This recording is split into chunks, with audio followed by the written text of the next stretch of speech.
Somehow I expected something more eloquent from a woman who teaches creative writing at the local community college. The room was dark, very dark, and I could barely make out Sally sitting in my favorite recliner, her legs tucked up and wrapped in a blanket. When I got closer, I saw that her hair was disheveled, her makeup ruined, and she reeked of vomit. "Let me tell you what it looks like. Then you can correct any inaccuracies." My wife started to protest, but I barked, "Shut your mouth! I'll tell you when you can talk." I stood over her and started talking. I was going through customs with my team when two men in suits showed their badges and told me to go with them. They identified themselves as detectives from the Chicago Police Department and escorted me to one of the Immigration and Naturalization Service interrogation rooms.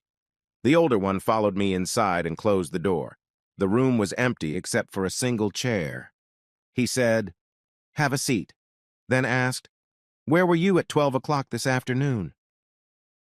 Through a slit in the curtains, I could see a junior agent interviewing my team. I looked at him like he was an idiot. "You do realize I'm an airplane captain and I just landed from Paris. That's in France, not the suburbs of Joliet. Since I flew through half a dozen time zones today, I assume you are referring to Chicago time. In that case, I was piloting a Boeing 747, 200 at 35,000 feet over the Atlantic Ocean. We were flying at Mach 084. Here is my flight log if you want to confirm that." I opened my briefcase and offered it to him. He didn't look at it, so I continued. "I had a crew of 14, as well as 416 passengers who can vouch for me. So what exactly is all this about?" A younger agent came in and announced, "They all agree that he was piloting the airplane. It was amazing how quickly their attitudes changed when they realized how stupid they looked." "Well, Captain, I'm sorry to inconvenience you, but we're investigating a murder." "Murder! No one died on my plane," I protested. "No, sir. Earlier today. Since I've been in Europe for the last couple days, I think I have a pretty good alibi." "Yes, sir." "Then who says I killed someone?" "Your wife did." "What?" I screamed. My reaction was genuine, since all my friend Angelo had to do was beat the shit out of the bastard, break his nose and his jaw, too, but not kill him. "What? My wife said what? Who did my wife say I killed?" "Wait a minute. This is a joke, right?" "It's not a joke. I'm sorry to have to tell you this, but she said you killed her lover." I jumped up from my chair and shouted in his face, "Lover! You mean lover?" He didn't back down an inch. "Yes, sir." "It's not funny. My wife is faithful. She would never cheat on me. You've got the wrong man. You must have me confused with someone else." "I'm sorry, Captain, but your wife said she was sure it was you. She said you beat him to death in your driveway with a baseball bat." "How?" "I was on the airplane. She knew that. She knows I was in France. Explain that to me." "I'm sorry, but she said she thought you changed your trip when you found out she was having an affair." "Stop saying that," I shouted. "My wife is not having an affair. She would never betray our wedding vows." The detectives stared at me with incomprehensible looks. I guess they'd seen too many deaths to show compassion. I fell back in my chair and started sobbing. "Anyway, it looks like your wife was played by a bastard preyed on women whose husbands spent a lot of time traveling. It's probably no consolation, but we have 3 more cuckold husbands to interview." Hearing this spoken aloud in a cold, impassive voice, my heart felt like it was being ripped from my chest. I bent in half in agony. One of the detectives put his hand on my shoulder and asked, "Captain, is there anyone I can call for you?" "I want to talk to my cheating wife." I balled my fists in the air. "I don't think that's too good an idea until you cool off." The older detective whispered something in his partner's ear and left the room. When he returned, he apologized and said they had to go. "Wait, before you go, who was he?" The older detective pulled a tattered notebook out of his jacket pocket and flipped through it. "One Michael Wakeman, 30 years old. He was the same age as our son. If I may ask one more question, did he die quickly or did he suffer?" A sadistic smile slid across his face. "His attacker lured him outside by torching his brand-new Corvette convertible. Wakeman ran out your side door in his underwear. First swing of the baseball bat hit him across the chest. Me said he had several broken ribs. The next one broke his back. His attacker then flipped him over and kicked him several times in the groin. Shortly before the car exploded, he delivered a fatal blow to his skull. Paramedics said he was still moaning and spewing blood from his ears and mouth when they got there. He lingered for a couple minutes before his heart failed. So yeah, he didn't die peacefully at all. I tried not to make my smile too obvious. I should probably warn you that your wife may not be there when you get home. The house was damaged when Wakeman's car exploded. All the windows on that side were blown out and there was some fire damage. Part of me wanted to scream with joy, but instead I covered my face with my hands and started sobbing again. Reality hit me, and I stayed in that room, unable to move until someone from INS knocked on the door and said they needed a room. Somehow I managed to find my car and drive home, or what was left of it. So now you tell me, what's not what it looks like? A month earlier, a quiet suburb west of Chicago. In the late 1960s, there was a TV show called Bewitched. One of its quirky characters was Gladys Kravitz, a local resident who was often shown peeking out from behind the curtains in the Stevens house. In my neighborhood, the role of Gladys is played by Angelo D'Agostino, an elderly widower who lives directly across the street from my house. Ever since Marie, his wife of 52 years, died last fall, Angelo has spent his time keeping track of comings and goings. On weather days, he sits on his porch and greets passers-by. When the weather is bad, he sits in the house by the window and waves to everyone. Today was July 15th and the weather was perfect. Angelo was keeping watch, dressed in an old shirt, black shorts, and knee-length black socks. Most people, especially my wife, avoided him like the plague because he's a damn repulsive type. Since I was away on long business trips several times a month, I was grateful to Angelo for looking after my house. He always waited for me to come home and initiated me into the local gossip. I usually gave him an inexpensive gift from my trip. German chocolate and coffee were very well received. He stood up as I pulled into my driveway and waved for me to come over. He seemed eager to share some gossip, so I left my bags in the trunk and crossed the street. Your friend has a really nice Corvette. A friend? What friend? The one who parked in your driveway yesterday. I would have thought Sally would have told you because she invited him in. He showed up at 12 sharp and stayed exactly 3 hours. What did this friend look like? Handsome. Typical playboy with the fancy mirrored sunglasses, well-dressed, khaki pants, and a polo shirt. I tried to think of who it could be. My guess was that one of the other pilots wanted to make me jealous. But who? And why did he have to stay so long? And why hadn't Sally mentioned anything about it when we were talking? I guessed that the mystery driver wanted to surprise me with his fiberglass toy and asked her not to say anything.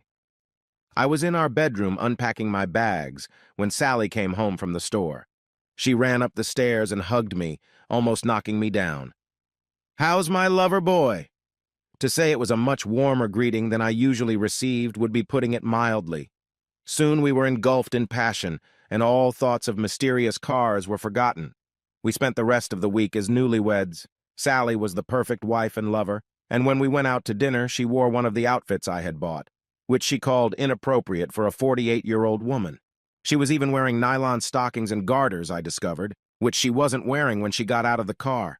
When I left for work the following Wednesday, my sex drive was fully satisfied. She even slipped a romantic note in my suitcase. On that trip, I was the happiest guy in the friendly skies. I couldn't wait to get home. Unfortunately, Angelo dropped the bomb on me again. "That friend of yours on the Corvette stopped by again yesterday?" I pressed him for more details. "He's a younger guy," he laughed and said. "Well, everyone younger than me. I think he would have been about 30, maybe 35. He also seems to be in good shape. Very punctual. Got here at noon and stayed until 3. Who the hell was this mysterious visitor? I thought. Once again, Sally came home while I was unpacking. I walked down the stairs and was rewarded with a bear hug and Sally's tongue down my throat. As I opened the hug to catch my breath, Sally announced that she was going to cook a culinary masterpiece for me from a recipe she found in a magazine. She had bought a couple of expensive steaks and was going to feed me like a real man. She has to run to the grocery store for the last ingredient. "But you take it easy while I cook," she purred, handing me a beer. Red lights flashed and alarms howled in my head. In 30 years of marriage, my wife had never once brought me a beer or told me to relax when I got home from a trip. She always had a to-do list to hand me before I even took off my uniform. That quiet voice in my head said she was feeling guilty and trying to make herself feel better. I decided to poke around a bit to see if I could find anything wrong. As soon as her car pulled out of the driveway, I ran outside and started rummaging through the trash cans to see if I could find anything. I didn't know what exactly I was looking for. Maybe empty condom wrappers. They weren't filled with anything but normal everyday trash. I went back to our room and began carefully going through the drawers of her underwear. Sally had never given me the slightest reason to question her fidelity, so I felt guilty going through her underwear. Nothing. I checked the bedside table. Just the same crap that had been there for years. Then I opened the hamper in Sally's bathroom. It was empty. Then I noticed that the bedding was freshly laundered. That seemed odd to me, since it had been changed the morning I left, but I would need much more than clean sheets to confront her. I spent a few minutes going through all her shoe boxes. Damn, that woman has a lot of shoes. To no avail, either. I looked through her closet, but didn't notice anything new. Everything looked normal. I had to interrupt my investigation when I heard the door open. "Where's my jet driver?" she called out. I decided to wait until morning to see if Sally had mentioned her mysterious visitor. After all, I knew there had to be a simple explanation. I was glad I waited, because she was a Mahara in bed that night. At breakfast, I tried to make a few unexpected remarks to her without being too flippant, but she never once embarrassed herself. I got a very bad feeling in the bottom of my stomach. After lunch, Sally said she had to run to the store to get something for dinner. I declined her invitation to join her because I needed to be home alone for a while. As soon as she left, I resumed my search for clues, starting with the laundry room. There were 2 baskets there, one filled with Sally's clothes and the other with our bedding. This was 2 weeks in a row where all potential evidence was laundered. I had to figure out a way to shut off the washer so it wouldn't happen a third time. I decided to become proactive. Ever since the airline started flying to Paris, Sally had been pushing for me to take her there. Since it was a new destination, I didn't have a flight to Paris, but I was able to barter with another pilot. When I told Angelo that I was flying to Paris the following week, his eyes lit up, and he told me stories about liberating the City of Lights. I learned that his one weakness was Chateau de Montefort cognac, an addiction he developed when he served in France during World War II. Unfortunately, the retiree's Social Security checks only allowed him to buy the domestic variety from the local big-box liquor store. That night during dinner, I had a surprise of my own. I told Patty that I had changed my next flight from Frankfurt to Paris and invited her to fly with me. I promised her a day of shopping on the Champs-Élysées, then dinner at the Jules Verne restaurant atop the Eiffel Tower, followed by a romantic moonlight cruise on the Seine River. Sally flatly refused me. When I asked her why she didn't want to fly, she hummed and mumbled something vague about being too busy to go. I pleaded with her to change her schedule and asked, what could be so important that it couldn't wait? Again, she challenged me and said, maybe we could do this another time. Things were not going well in our marriage. For the rest of the week, I was more zombie than human. I couldn't look at Sally without bile coming to my mouth. During the night, I rejected her advances. She kept asking me what was wrong. I never answered. On the morning of the day of my trip, I made another attempt to talk Sally into spending a romantic 36 hours in Paris. I put my hands on her shoulders, looked her straight in the eyes, and begged, please pick me. And again she said, no. I almost told her my suspicions, but I knew I couldn't prove them. So I held my tongue. The last thing I did before I left was cut the cold water hose for the washing machine. Not very hard, but enough to discourage Sally from doing laundry. He started spraying water all over the wall. The laundry room floor was sloped toward the drain, and when the water rose a couple inches, water ran down it. I closed the door and was pleased to see that it wasn't seeping under the wall. Sally would have to go to the laundry room to detect the flooding. On the way to the airport, I was immersed in my thoughts and a little worried about whether I would be able to concentrate enough to fly the plane. Hundreds of people were putting their lives in my hands, and I was doing my best to suppress everything but doing my job. My co-pilot realized something was wrong after we lifted off and offered to take over the controls. I said I must have been sick with something and took an early break. The crew has a rest area in the back of the plane, and I spent the next hour tearing my soul apart. When we landed, I apologized for being sick and said I would spend all my rest in bed. Angelo said the visitor arrived at 12 sharp. I took a calculated risk. He had a reason to stick to that schedule, and called home at exactly 12:02, hoping against all odds that Sally would answer or at least listen to my message as it was recorded. It was picked up by the answering machine after the second beep. "You have reached the Rockwell residence. Please leave a message and we will get back to you as soon as possible." I began, "Sally, my beloved, I am in the most romantic city in the world, but without you I might as well be in—" I never got to finish the sentence as the recorder turned me off. I dialed 0 for the outside line, then the country code, followed by my city code and home phone number. The phone kept ringing, which meant someone had turned off the answering machine. I could only hope that when they heard my voice, they would end their date. True to my word, I never once left the room during my entire stop. By the time I was sitting in the cockpit, I had come to terms with the demise of my marriage. For a change, Sally was home when I returned from my trip, except she looked like a drowned rat. Without even saying hello, she started loudly telling me how the basement had been flooded and everything downstairs destroyed. She got very upset when I told her I would check out the basement after I changed out of my uniform. I have to admit, I was curious as to why the water didn't go down the drain. I put on my cropped jeans and t-shirt, then went to the garage to get my boots. The first thing I noticed was the laundry basket on the table. I could see our sheets along with a pair of Sally's panties on top. I discreetly slipped them into my pocket. Water was whipping from the copper water fitting, so I asked Sally why she had disconnected the hose instead of closing the faucet. Her answer wasn't very coherent. I found the drain and pulled out some rags that plugged it. Soon a swirl of water formed in the water. I sighed as I watched the water level drop. I told Sally to go upstairs and make some coffee. I used the time to examine the gusset on the panties I had pulled out. It was covered in caked-on sex marks. I damn near put a hole in the wall, but kept my cool long enough to inspect the sheets. There was a big stain right in the middle. I moved the basket to where it wasn't easily visible and started running through the inevitable confrontation in my mind as I went through the wet stuff. I pulled out a large plastic garbage bag and began stuffing things into it. 10 minutes later, I was pulling the bags of junk to the curb when Angelo beckoned me over. "Let's go inside. We need to talk." It was the first time I'd ever been invited into his house. He motioned for me to sit down. "Captain." Angelo always called me Captain. "I've known you since the day you were born. Your parents were closer to me than most of my family." He squeezed his hands tightly. "I don't know any easy way to tell you this, but your wife has been unfaithful.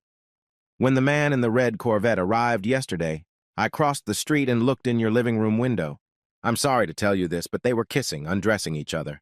I watched until they ran upstairs. My worst fears were confirmed. It pains me deeply to see how she disrespected you. My friend, I will try to put this as delicately as possible. A betrayal such as this cannot go unpunished.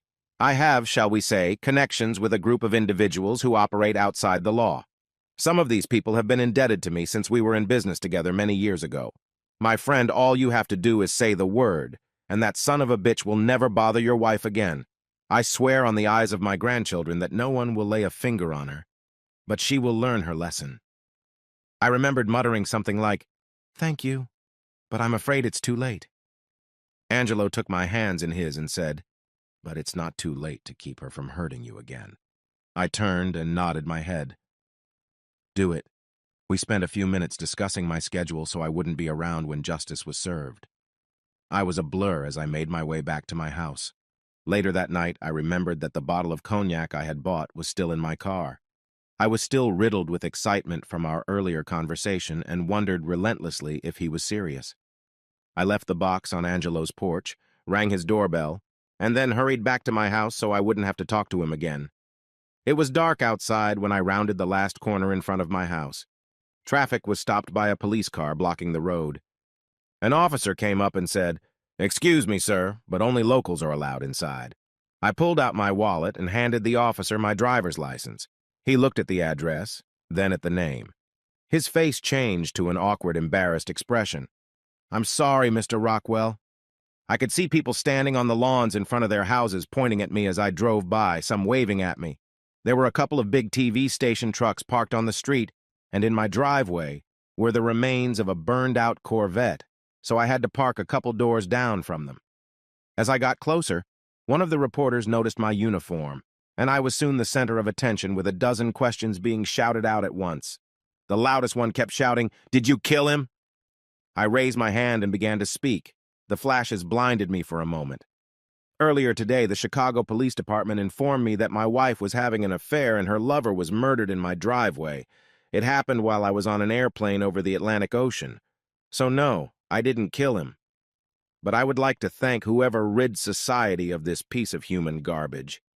I rehearsed that line all the way home and hoped I'd get a chance to use it. The policeman shouted, "Let him through." I thanked him and walked across the yard, stopping for a minute to survey the damage. I thought it would be a good photo opportunity.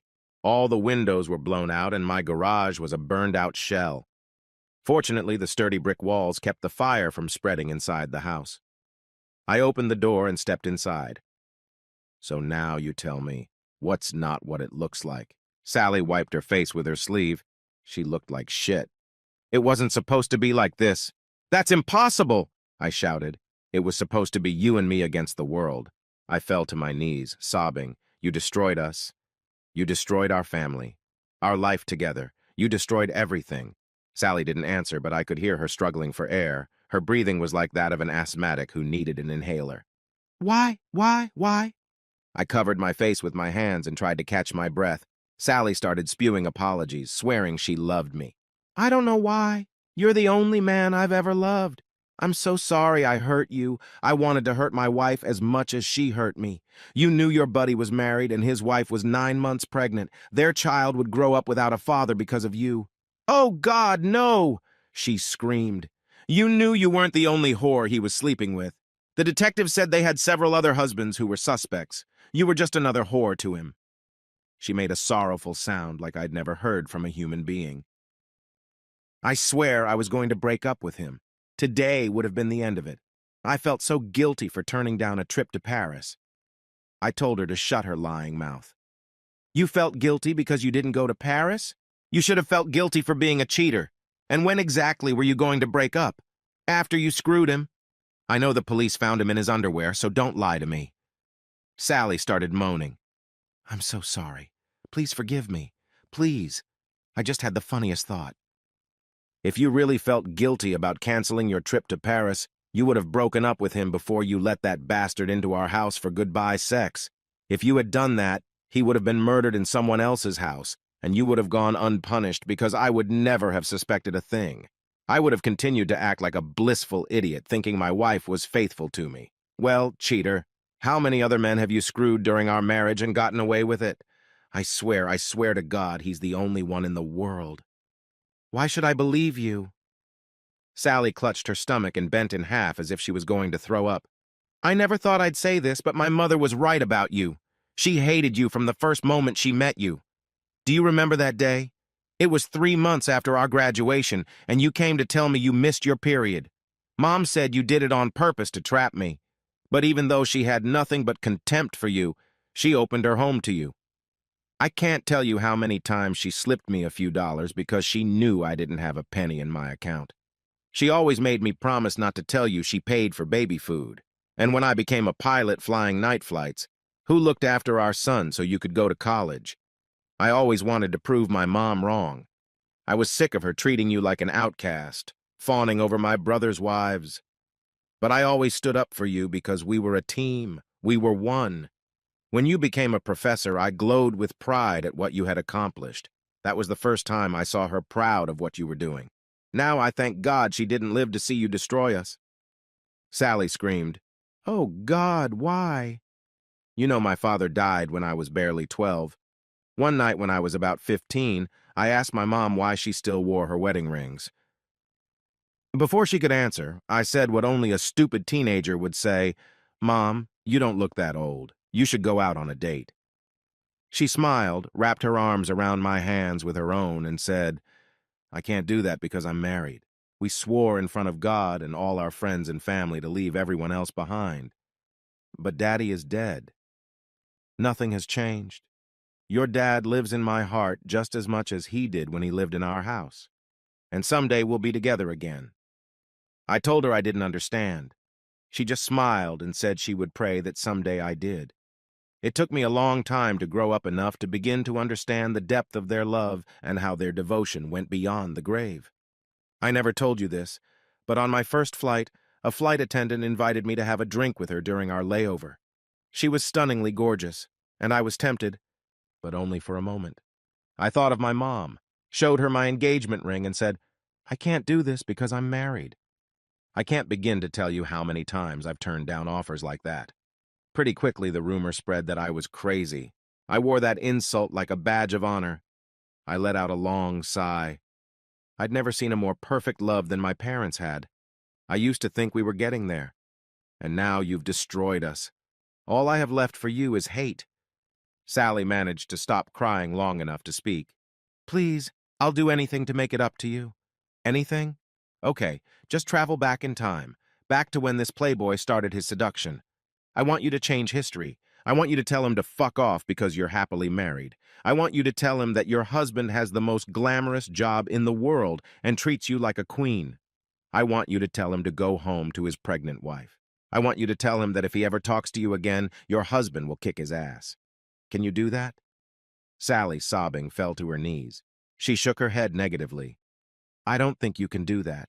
Please forgive me. Please. I'm leaving. I don't know where I'm going, but I have to get away from you.